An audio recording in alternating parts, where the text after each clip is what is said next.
Everything, Everywhere, All at Once is a weird movie. A really weird movie. The entire film is filled to the brim with the absurd. From a fanny pack action sequence, to a comical parody of the acclaimed Pixar film Ratatouille, to even scenes of romance with hot dog fingered people. Everything, Everywhere, All at Once is at times the definition of chaos. And when dealing with the notion of multiverses and navigating through them, perhaps this is the most relatable portrayal of what has become such a saturated genre. In a Verge interview with the film's directors, who go by the nickname Daniels, Dan Kwan said, "I don't think this feeling is that unique because I think life has always been chaos. I hope that this film, in some weird way, as chaotic as it is, will connect with audiences because they recognize this life and themselves in it." The movie carries this theme of learning to live satisfyingly within the chaos that both Evelyn Wang, played by Michelle Yeoh, and Joy Wang, played by Stephanie Hsu, must come to figure out, finding significance in a world or worlds of which they struggle to see meaning in. In recent years, I've been learning the ins and outs of videography and photography. Through this, I've grown passionate with the intuitive ways that movies apply certain effects and design choices to bolster their experiences. For example, Christopher Nolan's desire to make visual effects without CGI, or Quentin Tarantino's ability to use music as the perfect mood setter. While the theme pervades the writing of Everything Everywhere All at Once, its editing style strengthens the film's messaging. The unique cut effects from scene to scene, intentional sound design, and the entire score helps to both establish the feeling of chaos Evelyn endures and gives a spotlight to moments of stillness that the film also provides in its most powerful scenes.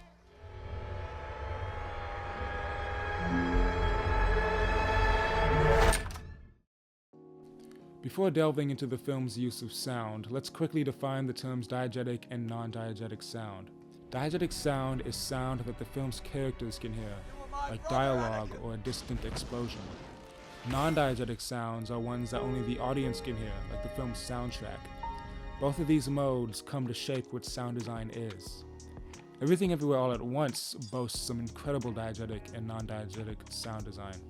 There are sounds that are deeply chilling and others that are completely erratic, and it shapes up into an amalgamation of sound that remains memorable. What is so intriguing about the film's use of sound design, however, is how this broad spectrum of noise reinforces Evelyn's sense of overstimulation. This is particularly poignant in most of the flashback sequences. After she meets Alfred Wayman for the first time early on in the movie, Evelyn experiences her life flashing before her eyes. She witnesses her youth in China, finding love with Wayman, played by Ke Huy Quan, leaving for America, buying a laundromat, the stress of owning a laundromat, pregnancy and parenting, all in less than 2 minutes. The sound in the scene is eerie and unsettling, scratchy single lines of stringed instruments, reversed sounds, and thunderous low bass cut into the cultural Asian music being played. An emotional piano piece kicks in during Evelyn's birth of joy, a seemingly happy time for her, and gets halted with more chilling sounds coinciding with struggles to connect with her daughter. What tethers these small spotlights of her past is the simple sound of the elevator floor indicator, almost as if each separate scene is a new level to Evelyn's life. The time in between each ding shortens as she ages, and the time spent within those respective moments shortens as well.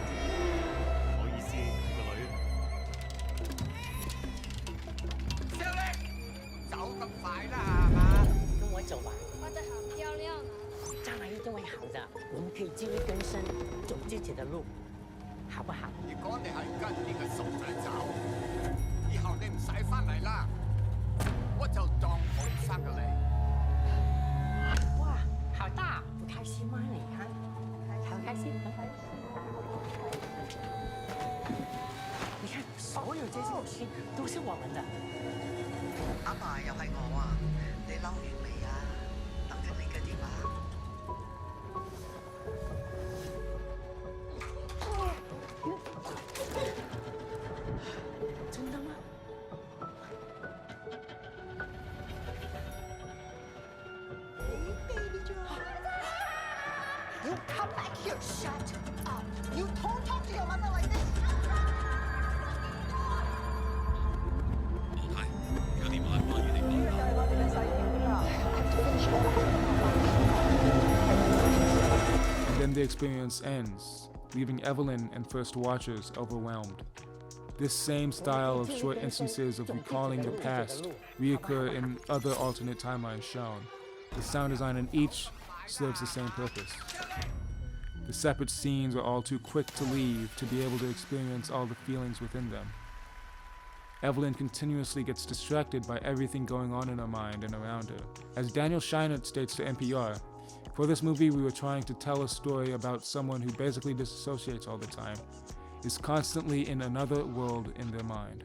The elevator bell exemplifies such distractions, repeated nuisances that pull her away from these pivotal moments of her life, giving them less meaning than what they deserve. Positive or negative, they all just come and go as fast as the elevator changing from 1 to 2.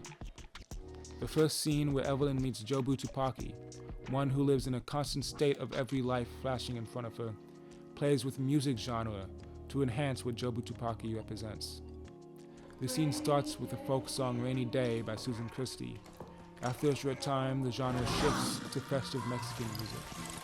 Then to classical piano music, soft vocal music, and a famous Mozart orchestral piece interlaced with silly sound effects. All of these music styles are pushed right next to each other and play a similar role to the elevator ring. The tonal inconsistency with the music and the absurdity of how Jobu Tupaki is fighting reflects complete chaos. It's as the Daniel state to Verge reporter Charles Pulliam Moore, that this moment of feeling like 100 narratives are hitting you at the same time, and you're laughing, and you're crying, and you're confused, and you're scared. There's so much on screen that it can desensitize the audience, allowing them to see what Jobu sees, to hear what she hears. Or rather, as the Daniel seemed to imply, it emphasizes the point of everything everywhere all at once. This chaos we all experience in our lives, witnessing everything yet unable to connect with any of it in a meaningful way. In contrast, the film's sound is also used to emphasize cherished moments of connection. Arguably the film's most popular moment, the rock scene, contains some powerful sound design. All that is heard is the wind blowing. The film that has up to this point been adamant on filling up the scenes with as much noise as possible takes a step back in want of stillness. Evelyn and Joy can't speak aloud. It all comes out as text. There's no tonal convolution to what is heard, no repetitive distraction of a bell. It's just Joy and Evelyn, taken in the moment as rocks. The layering of sound that has for the most part been squished with bombastic and jittery music, alarm sounds, spring traps, licking, and more, is stripped down to just one sound. The noise and chaos of everything is ignored for the value of being in the moment. In a Polygon interview with Michelle Yeoh, she presents her opinion on this particular scene, and then suddenly from there, you jump to the rock universe. It's like, okay, we can all breathe together now. It's the first time that Evelyn connects with Joy, able to have a laugh with each other and open up. The Daniels are able to use everything that the sense of hearing offers to overload it with noise, making all that noise meaningless when mushed together. But when the noise just becomes the wind, or laughing, or car traffic, that singular sound and in conjunction the moment gets louder, more prominent. The perception of chaos dissipates and only the moment exists.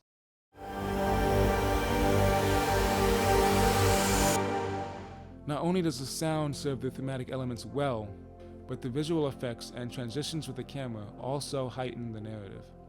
To gain a deeper understanding about the intention behind some of the visuals and camera work, in an interview with Backstage, the main cinematographer, Larkin Siepel, states, "But when I found out that the story they were trying to tell had a real heart to it, it became a really fascinating challenge to see if you could make something as silly and goofy as this that also could work emotionally."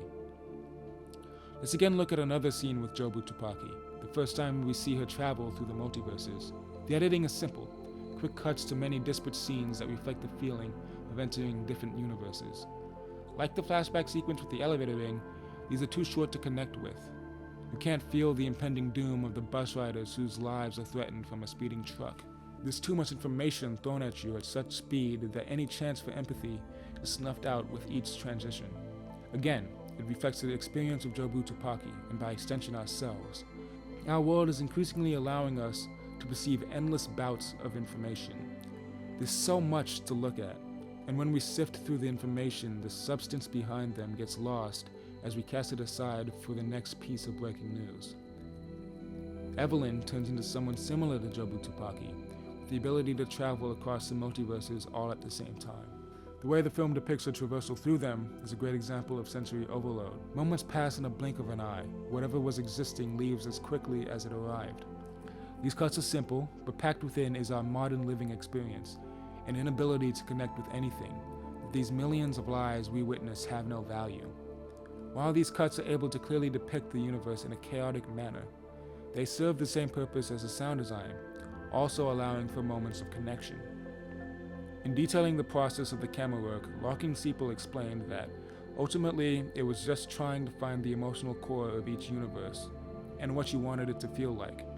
So there's the intimacy of the alleyway, and there's the openness of the rock universe. Looking at the Kung Fu universe in particular, there is an interesting camera style that is only used here. When Evelyn and Waymond see each other and talk in the alleyway, the style of the video gets choppy.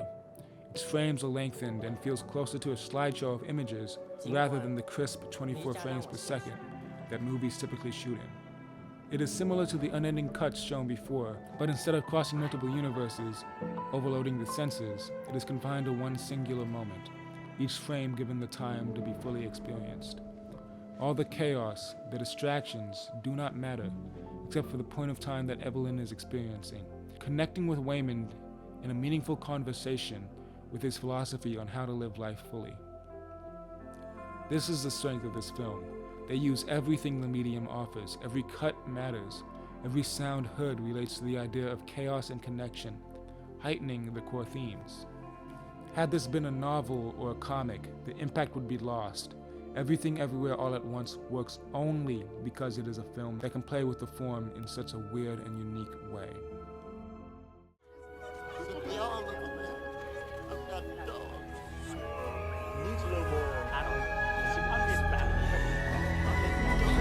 Evelyn, did you hear me? Let's look at the first and last scenes of the film. These are both moments where the notions of the multiverses are gone, and yet the idea of living in the chaos still remains, with how the previously discussed editing styles and sound design showcase it. The film starts with a look into a single moment.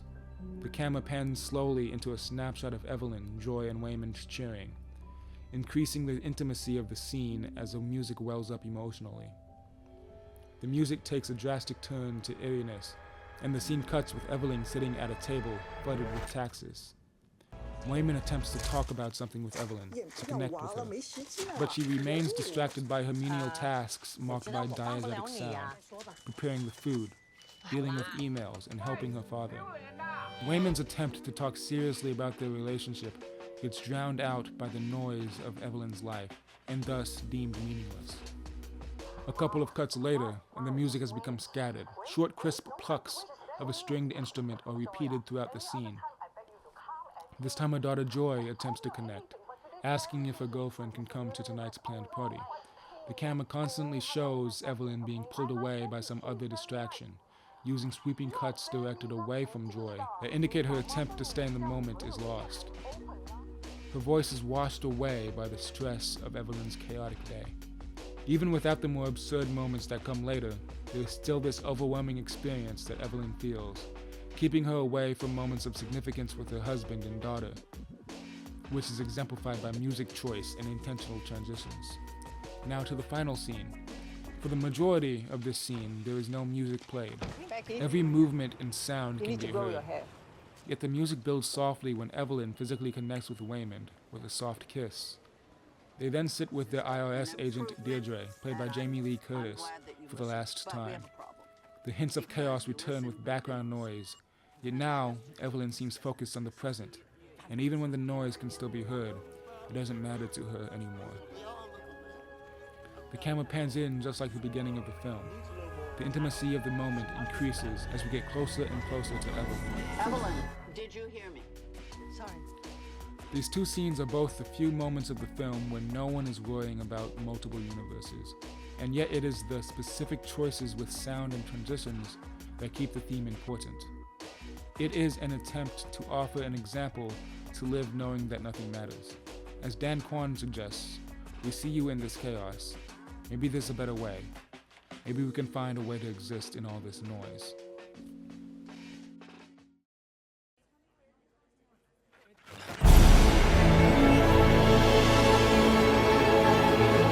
I've watched Everything Everywhere All at Once a total of 3 times now.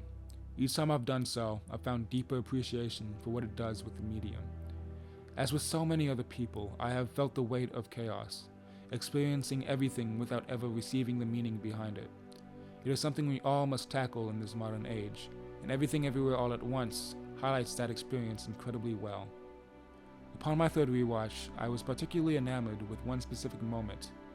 It was the scene at the party where Evelyn tells Deirdre that her taxes do not matter. The visual effect of her tax form floats down into the abyss of the everything bagel. As I've pondered this effect, I've begun to think that maybe the bagel itself is a way to live in the chaos. We should, in fact, put things in the bagel that do not matter. All the noise, the missed opportunities, the distractions, everything except for the moments of connection and substance we find meaning in. That's how we live in this world packed with noise.